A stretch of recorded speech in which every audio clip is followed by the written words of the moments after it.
Project మేనేజర్కి సంబంధించిన ముఖ్య విషయాలలో ఒకటి, ప్రాజెక్టులు చేయడంలో బలమైన దృష్టిని ఏర్పరచడం. ప్రాజెక్ట్ యొక్క ఉద్దేశ్యాన్ని స్థాపించడం ద్వారా దృష్టి ప్రాజెక్టుల బృందం సభ్యులను సహకరించడానికి వీలు కల్పిస్తుంది. ఇది వారికి దిశానిర్దేశం చేస్తుంది మరియు ఇది జట్టు సభ్యులను అభివృద్ధి చేయడానికి మరియు ఎదగడానికి గొప్ప అవకాశాన్ని ఇస్తుంది. ఒక ప్రాజెక్ట్ యొక్క ఉద్దేశ్యాన్ని కలిగి ఉండటం ద్వారా ప్రాజెక్ట్ మొదటి స్థానంలో ఎందుకు చేయబడుతుందో సమాధానం ఇవ్వడం సాధ్యమవుతుంది. బెస్ట్ మేనేజ్మెంట్ ప్రాక్టీస్ ప్రకారం, ఒక విజన్ అనేది మంచి భవిష్యత్తు యొక్క చిత్రం. ప్రాజెక్ట్ యొక్క విజన్ని స్థాపించడానికి అనేక మార్గాలు ఉన్నాయి మరియు వాటిలో ఒకటి అడగడం, ఎందుకు? సైమన్ సినెక్, బ్రిటిష్ అమెరికన్ రచయిత మరియు marketing consultant the golden circle మోడల్ను అభివృద్ధి చేసిన వ్యక్తి. ఈ మోడల్లో వై, హౌ మరియు వాట్ అనే ప్రశ్నలు ఉంటాయి. సినిక్ ప్రకారం, ప్రతి సంస్థ మరియు నాయకుడికి వారు ఏమి చేస్తున్నారో తెలుసు, కొంతమందికి వారు ఎలా చేస్తారో తెలుసు మరియు వారు ఎందుకు చేస్తున్నారో చాలా కొద్దిమందికి తెలుసు. మరియు వై ద్వారా, సినెక్ ప్రకారం, చాలా కొద్ది మంది సంస్థలు మరియు నాయకులు వారు చేస్తున్న పనుల ప్రయోజనం గురించి తెలుసు. ఫలితంగా, విజయవంతం కాని సంస్థలు మరియు నాయకులు ఆలోచించే విధానం బయటి నుండి, వాట్ నుండి ఎందుకు వరకు ఉంటుందని సినెక్ కనుగొన్నాడు. దీనికి విరుద్ధంగా, మరింత స్ఫూర్తిదాయకమైన మరియు విజయవంతమైన సంస్థలు మరియు నాయకులు లోపల నుండి ఆలోచిస్తారు, వై నుండి వాట్ వరకు. ఈ కథనం యొక్క క్రింది భాగంలో, మోడల్ యొక్క అనేక అంశాలు వంటివి పరిగణించబడతాయి. మోడల్ యొక్క మరింత వివరణాత్మక వివరణ. ప్రాజెక్ట్ నిర్వహణకు సంబంధించి మోడల్ను ఎలా అన్వయించవచ్చు. మోడల్ పరిమితులు. పెద్ద ఆలోచన. వ్యాసంలోని ఈ విభాగంలో గోల్డెన్ సర్కిల్ మోడల్ వివరించబడుతుంది మరియు మోడల్ పేర్కొన్న అంశాలు కూడా ఈ విభాగంలో చేర్చబడతాయి. గోల్డెన్ సర్కిల్ మోడల్ అనేది వివిధ మార్గాల్లో ఉపయోగించగల మోడల్.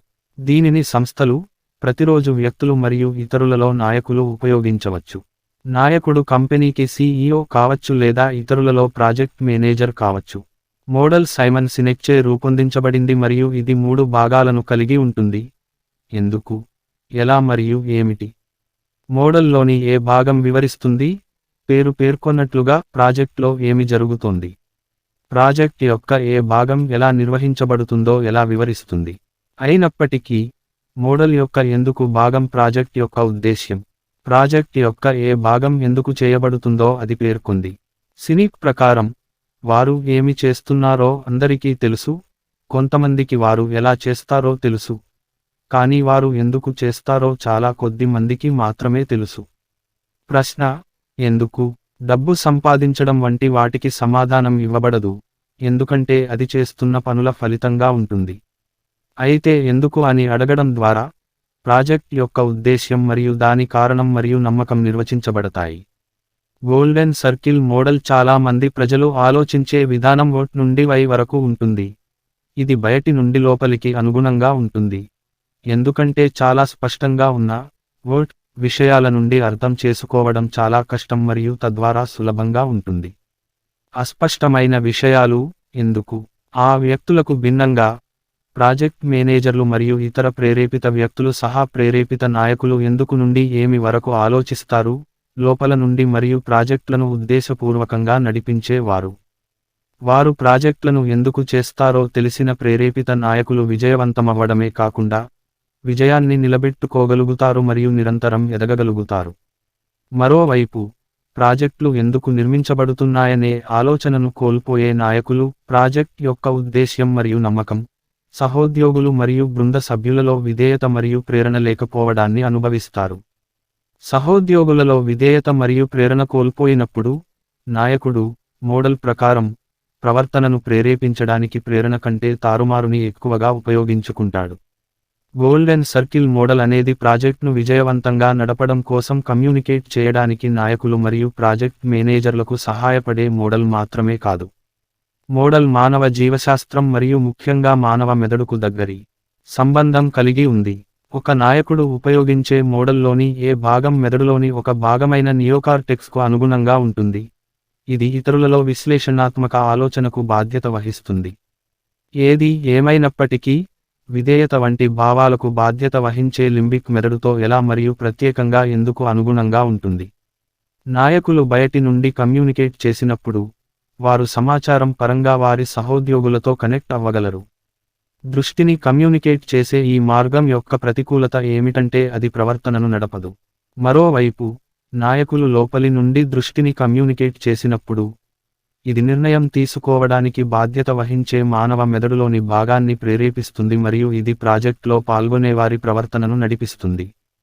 స్పష్టత, క్రమశిక్షణ మరియు స్థిరత్వం.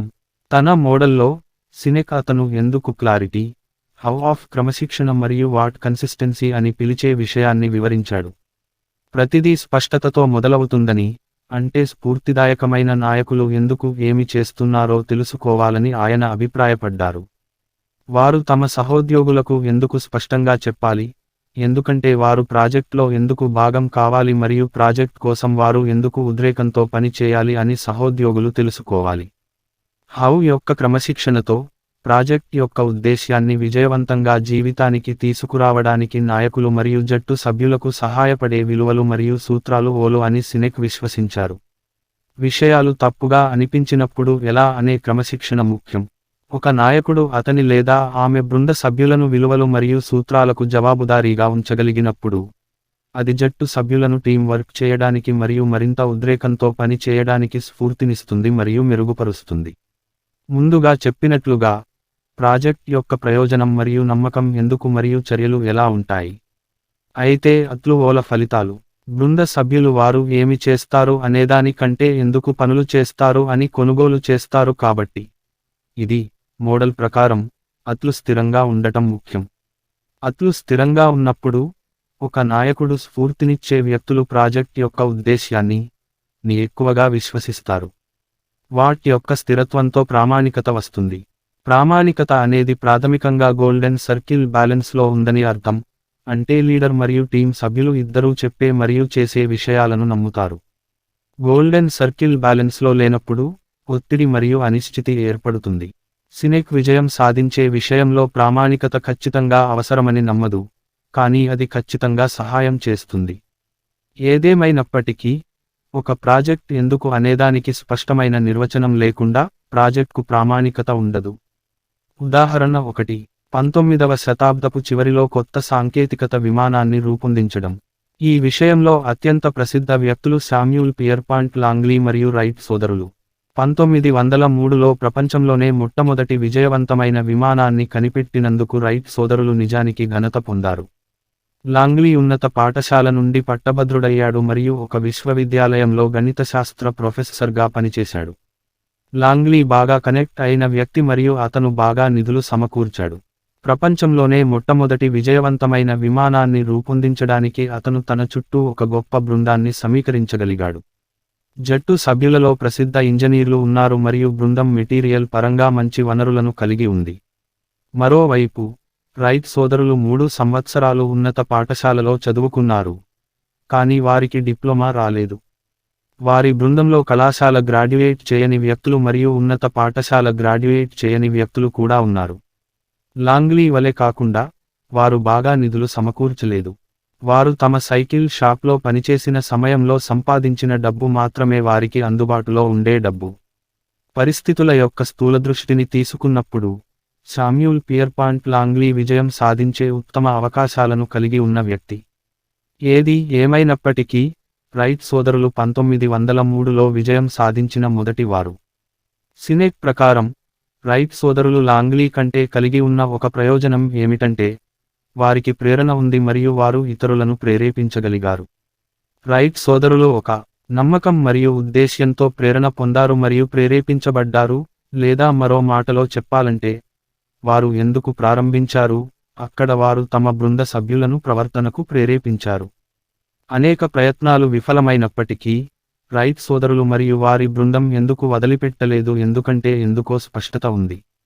దీనికి విరుద్ధంగా, లాంగ్లీ ప్రారంభించబడింది మరియు ఓట్ ద్వారా ప్రేరేపించబడింది.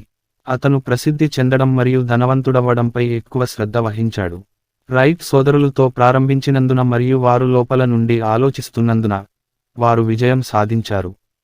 ఉదాహరణ 2, 20వ శతాబ్దంలో అత్యంత ప్రభావవంతమైన వ్యక్తులలో ఒకరు doctor Martin Luther King junior. 1963లో వాషింగ్టన్ అద్క్లో పౌర హక్కుల ఉద్యమ నాయకుడిగా తన ఐ హావ్ ఏ డ్రీమ్ ప్రసంగాన్ని అందించారు. 1960వ దశకంలో అమెరికా ఎదుర్కొంటున్న అసమానతలను, విభజనను పరిష్కరించడానికి ఈ ప్రసంగం జరిగింది. ఆ సమయంలో 2,50,000 పౌర హక్కుల మద్దతుదారులు కనిపించారు మరియు ప్రసంగం ఇప్పటికీ పౌర హక్కుల ఉద్యమం యొక్క నిర్వచించే క్షణంగా పరిగణించబడుతుంది. డాక్టర్ రాజు తన ప్రసంగంతో ఎందుకు విజయవంతమయ్యారని ఎవరైనా అడగవచ్చు. ఖచ్చితంగా ఆ సమయంలో డాక్టర్ కింగ్ లాగానే ఆలోచిస్తున్న వ్యక్తులు ఉన్నారు మరియు డాక్టర్ కింగ్కు తెలిసినట్లుగా ఏమి చేయాలో తెలిసిన వారు ఖచ్చితంగా ఉన్నారు. డాక్టర్ కింగ్ ఇతరుల నుండి తనను తాను గుర్తించుకోగలిగిన విధానం ఏమిటంటే, ఎందుకు అనే విషయంలో అతని స్పష్టత. అతను విషయాలు ఎందుకు మార్చాలో స్పష్టంగా చెప్పగలిగాడు మరియు అతను చేసినట్లుగా ఇతర వ్యక్తులను విశ్వసించేలా ఇది ప్రేరేపించింది. డాక్టర్ కింగ్ తప్పనిసరిగా ఏమి చేయాలి అనే విషయంలో ప్రజలను ప్రేరేపించలేకపోయాడు. కానీ అతను తప్పనిసరిగా ఎందుకు మార్చాలి అనే విషయంలో వారిని ప్రేరేపించాడు. కనిపించిన వ్యక్తులు అతని నమ్మకాలను విన్నారు, వారు వాటిని తాకారు మరియు వారు వారి స్వంత జీవితంలో ఆలోచనలను పొందుపరుస్తారు. ఇంతకు ముందు చెప్పినట్లుగా, గోల్డెన్ సర్కిల్ మోడల్ను వివిధ స్థాయిలలోని నాయకులు వర్తింపజేయవచ్చు. లీడర్ ఇతరులలో కంపెనీకి CEO కావచ్చు లేదా ప్రాజెక్ట్ టీం యొక్క ప్రాజెక్ట్ మేనేజర్ కావచ్చు. నాయకుడు ఏ స్థాయిలో ఉన్నా, ప్రవర్తనను సృష్టించడానికి నాయకుడు కలిగి ఉండగల ఆలోచనల యొక్క నమ్మకం మరియు ఉద్దేశ్యాన్ని విశ్వసించేలా ప్రజలను ప్రేరేపించడం ముఖ్యం. ఈ విషయంలో golden circle model law of diffusion of ఇన్నోవేషన్కు సంబంధించినది. ఎవెరెట్ రోజర్స్ వివరించిన ఒక సిద్ధాంతం ఆలోచనలు ఎందుకు, ఎలా మరియు ఏ రేటులో వ్యాపించాయి. సిద్ధాంతం ప్రకారం, జనాభాను 5 వర్గాలుగా విభజించవచ్చు. 2.5% ఆవిష్కర్తలు, 13.5% ప్రారంభ అడాప్టర్లు, 34% ప్రారంభ మెజారిటీ, 34% చివరి మెజారిటీ మరియు 16% వెనుకబడినవారు. ప్రాథమికంగా, ఆవిష్కర్తలు జనాభాలో భాగం, వారు త్వరగా కొత్త ఆలోచనను కొనసాగించడానికి మరియు ముందుకు రావడానికి ఇష్టపడతారు మరియు వారు చాలా మంది వ్యక్తుల నుండి భిన్నంగా ఆలోచించేవారు. ప్రారంభ స్వీకర్తలు ఏదో ఒకవిధంగా ఆవిష్కర్తలతో సమానంగా ఉంటారు, కానీ వారు సాధారణంగా కొత్త ఆలోచనలతో ముందుకు రారు, కానీ వారు కొత్త ఆలోచనలను స్వాగతించారు. ప్రారంభ మెజారిటీ మరియు చివరి మెజారిటీ కొంతవరకు సారూప్యతను కలిగి ఉంటాయి, అయితే ప్రారంభ మెజారిటీతో పోలిస్తే చివరి మెజారిటీ ప్రజలు సాధారణంగా కొత్త ఆలోచనల పట్ల ఎక్కువ సందేహాస్పదంగా ఉంటారు. ప్రారంభ మెజారిటీ ప్రజలు ఇతర వ్యక్తులు తమ ముందు ఒక ఆలోచనను అనుసరించినప్పుడు సురక్షితంగా భావిస్తారు. మరోవైపు వెనుకబడి ఉన్నవారు సంబంధిత సమయంలో విషయాలు ఎలా ఉంటాయో మరింత సౌకర్యవంతంగా ఉండే వ్యక్తులు. వారు కొత్త ఆలోచనల కంటే సంప్రదాయాలను ఎక్కువగా అభినందిస్తారు. సహజంగానే, ఒక నాయకుడు కొత్త ఆలోచన లేదా కొత్త ప్రాజెక్ట్ను అందించినప్పుడు, ఇతర వ్యక్తుల కంటే ఆ ఆలోచనను లేదా ప్రాజెక్ట్ను ఎక్కువగా విశ్వసించే వ్యక్తులను నాయకుడు ఎదుర్కొంటాడు. ఒక వ్యక్తి అందించిన ఒక ఆలోచనను విశ్వసించవచ్చని కూడా గమనించాలి, కానీ అదే వ్యక్తి అందించిన మరొక ఆలోచనను విశ్వసించకపోవచ్చు. అందువల్ల, ఒక ఆలోచనను ముందుగా స్వీకరించే వ్యక్తులుగా పరిగణించబడే వ్యక్తులు మరొక ఆలోచనకు వచ్చినప్పుడు ఆలస్యంగా మెజారిటీగా పరిగణించబడవచ్చు, ఎందుకంటే వేర్వేరు వ్యక్తులు వేర్వేరు విషయాలను విశ్వసిస్తారు. ఒకరు ఇలా అడగవచ్చు, ఎలా మరియు ఏ సమూహానికి నాయకుడు ఎందుకు స్పష్టంగా చెప్పాలి. ఫిగర్ 3ని చూస్తే, వెనుకబడి ఉన్నవారు కుడివైపుకు చాలా దూరంగా ఉన్నారని స్పష్టమవుతుంది. అందువల్ల, ఫిగర్ 3లోని వక్రరేఖకు కుడి వైపున ఉన్న వ్యక్తులతో నాయకుడు ఎంత ఎక్కువగా మాట్లాడితే, ఆలోచన యొక్క ఉద్దేశ్యాన్ని, ఎందుకు అని ప్రజలు విశ్వసించేలా నాయకుడు స్ఫూర్తినిచ్చేవాడు కాదు. ఒక నాయకుడు ప్రజలను ప్రేరేపించడానికి గోల్డెన్ సర్కిల్ మోడల్ను ఉపయోగించేందుకు ప్రయత్నిస్తున్నప్పుడు, ముందుగా స్వీకరించే వ్యక్తులు మొదటి రకం వ్యక్తులుగా ఉండాలి. నిర్వాహకుడు విజ్ఞప్తి చేస్తాడు, ఎందుకంటే నాయకుడు ఆవిష్కర్తగా వర్గీకరించబడ్డాడు మరియు ప్రారంభ స్వీకరించినవారు ముందుకు రారు. కొత్త ఆలోచనలు, కానీ వారు త్వరగా కొత్త ఆలోచనలు కొనసాగించేందుకు ఉంటాయి. ప్రారంభ మెజారిటీ మరియు చివరి మెజారిటీ ఏదో ఒకవిధంగా ప్రారంభ స్వీకరించేవారిపై ఆధారపడి ఉంటాయి. ఇతరులు ఒక ఆలోచనను అనుసరించినప్పుడు వారు సురక్షితంగా ఉంటారు, మరింత ప్రపంచ అవగాహన మరియు ఆలోచన యొక్క అంగీకారం జరుగుతుంది మరియు తద్వారా ఇది సమూహంలో మరింత ప్రపంచ ప్రేరణ మరియు ప్రవర్తనను సృష్టిస్తుంది. నాయకుడు స్ఫూర్తిని నింపేందుకు ప్రయత్నిస్తున్నాడు. నాయకుడు టిప్పింగ్ పాయింట్ అని పిలవబడే లక్ష్యంతో ఉండాలి. ఇది ఎందుకు యొక్క వ్యాప్తి వేగవంతమైన వేగంతో జరుగుతుంది మరియు చాలా మంది ప్రజలు ఈ ఆలోచనను అంగీకరిస్తారు మరియు విశ్వసిస్తారు. ఆవిష్కరణల విస్తరణ ప్రకారం, నాయకుడు ప్రేరేపించడానికి ప్రయత్నిస్తున్న సుమారు 15 నుండి 18% మంది వ్యక్తులు ప్రేరణ పొందినప్పుడు ఇది జరుగుతుంది. ఈ శాతం మంది వ్యక్తులు ఫిగర్ 3లోని వక్రరేఖలో ఎడమవైపుకు దూరంగా ఉండాలి. ఈ శాతం స్ఫూర్తి పొందిన వ్యక్తులు ఎందుకు నమ్ముతారు మరియు ఉద్దేశపూర్వకంగా ప్రాజెక్ట్ లేదా ఆలోచనను నడపాలంటే, నాయకుడు ఎందుకు ప్రారంభించాలి. గోల్డెన్ సర్కిల్ మోడల్ నాయకులలో విస్తృతంగా ఉపయోగించబడే మోడల్గా అనిపించినప్పటికీ, ఇది సరైన సాధనం కాదు. సైమన్ సినెక్ మాట్లాడుతూ, ఎందుకు స్పష్టంగా మరియు లోపల నుండి ఆలోచించే సంస్థలు మరియు నాయకులు విజయవంతమవుతారు. అయితే, ఇది నిజమా కాదా అని ఎవరైనా అడగవచ్చు. సినిక్ అనేక పాయింట్లు చేసినప్పటికీ మరియు లోపల నుండి ఆలోచిస్తున్న కంపెనీలు మరియు వ్యక్తుల యొక్క అనేక ఉదాహరణలను ఇచ్చినప్పటికీ, అతని ప్రకటనలను బ్యాకప్ చేసే అనుభావిక డేటా లేదు. ప్రవర్తనను ఎందుకు నడిపించగలదో స్పష్టంగా అర్థమైనప్పటికీ, ఒట్ లేదా ఓతో ప్రారంభించిన కంపెనీ లేదా నాయకుడు ప్రాజెక్టులను లేదా కంపెనీని విజయవంతంగా నడిపించలేకపోయారని నిరూపించబడలేదు. బెస్ట్ మేనేజ్మెంట్ ప్రాక్టీస్ (BMP) ప్రకారం, మంచి దృష్టిని సూచించే అనేక అంశాలు ఉన్నాయి.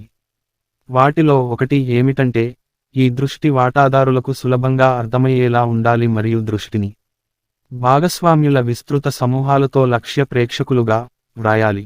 పాయింట్ BMP నుండి మంచి విజన్ లక్షణాలకు వ్యతిరేకంగా గోల్డెన్ సర్కిల్ మోడల్ను ఉంచినప్పుడు, ఈ విషయంలో గోల్డెన్ సర్కిల్ మోడల్ లోపించిందని స్పష్టంగా తెలుస్తుంది. మోడల్ నిజంగా వాటాదారులను నేరుగా ఖాతాలోకి తీసుకోదు. నాయకుడు నమ్మేదాన్ని నమ్మేలా ప్రజలను ప్రేరేపించడంపై ఇది ఎక్కువ దృష్టి పెడుతుంది. సహజంగానే, ప్రజలు వాటాదారులను కూడా చేర్చవచ్చు. అయినప్పటికీ, ఇది మోడల్లో స్పష్టంగా వ్యక్తీకరించబడలేదు మరియు అందువల్ల మోడల్ వాటాదారులను పరిగణనలోకి తీసుకోదని సులభంగా భావించవచ్చు. విజన్ సబ్జెక్ట్ను మరింత విస్తృతంగా పరిగణించినప్పుడు, గోల్డెన్ సర్కిల్ మోడల్ని స్టాండర్డ్ల యథాతథ స్థితికి పోల్చడం కష్టం. ISO 21500 నుండి 2013ని పరిశీలిస్తే, ఒక విజన్కు స్పష్టమైన నిర్వచనం లేదని మరియు ఒక విజన్లో ఏమి చేర్చాలి అని స్పష్టంగా తెలుస్తుంది. ప్రమాణాలు, అయితే, సంస్థ యొక్క వ్యూహం పరంగా దృష్టి విషయంతో వ్యవహరించే భాగాన్ని కలిగి ఉంటాయి. అందువల్ల, గోల్డెన్ సర్కిల్ మోడల్ ప్రమాణాలలో భాగం కాదని చెప్పవచ్చు, కానీ అది వాటిని విస్తరించింది. మోడల్ను తప్పనిసరిగా మొత్తం సంస్థ పరంగా ఉపయోగించలేము, అయితే ఇది ఖచ్చితంగా ఒక సంస్థ నిర్వహించే ప్రాజెక్టుల పరంగా ఉపయోగించబడుతుంది. పైన పేర్కొన్నట్లుగా, సైమన్ సినెక్ నుండి వచ్చిన ప్రకటనలు అనుభావిక డేటా ద్వారా బ్యాకప్ చేయబడవు మరియు మోడల్ గురించి మాట్లాడే ఏకైక వ్యక్తి అతను మాత్రమే. మోడల్ గురించి అతను చేసిన కొన్ని ప్రకటనలను విమర్శనాత్మకంగా విశ్లేషించడం చాలా ముఖ్యం, కానీ ముఖ్యంగా మోడల్ మరియు మానవ మెదడు మధ్య సంబంధాన్ని. మెదడులోని వివిధ భాగాలు వేర్వేరు విషయాలను ప్రేరేపిస్తాయని అర్థవంతంగా అనిపించినప్పటికీ, మెదడు సంక్లిష్టమైన వ్యవస్థ అని గమనించాలి. అందువల్ల, మెదడులోని ఏ భాగం ప్రవర్తనను నడిపిస్తుందో మరియు మెదడులోని ఏ భాగం సమాచారాన్ని సేకరించడానికి బాధ్యత వహిస్తుందో చెప్పడం అంత సులభం కాదు. ఎందుకంటే ఇది మెదడులోని వివిధ భాగాల సంక్లిష్ట కలయిక కావచ్చు. ఉదాహరణకు, బాధ్యత వహిస్తుంది ప్రవర్తన